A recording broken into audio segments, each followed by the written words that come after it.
પાટણ જિલ્લાના હારીજ ખાતે જયા કિશોરીની શ્રીમદ ભાગવત કથામાં મોટી સંખ્યામાં લોકો ઉમટ્યા હતા। આધ્યાત્મિક કથાવાચક જયા કિશોરીની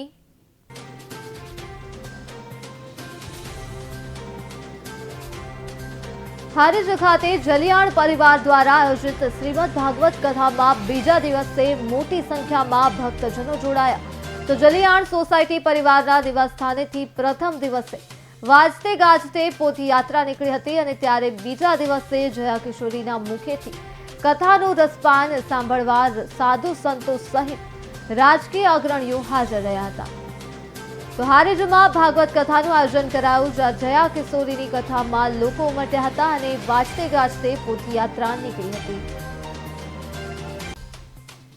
ભાગવત સપ્તાહનો બીજો દિવસ છે। જયા કિશોરીજી દ્વારા આજે ભાગવત સપ્તાહનું રસપાન કરાવશે। ઉત્તર ગુજરાતમાં નહીં પણ ગુજરાતમાં લગભગ એમની પહેલી કથા છે જયા કિશોરીજીની, અને એ લાભ આપણા હારીજ ગામને મળ્યો છે।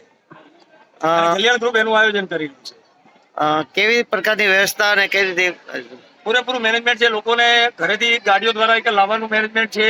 અહીં આવ્યા પછી ભોજન પ્રસાદનું દરેક માટે વ્યવસ્થા કરેલી છે અને બેઠક વ્યવસ્થા પણ સુંદર કરેલી છે અને તેને સાંભળવાનો લોકો લાવો મળે છે।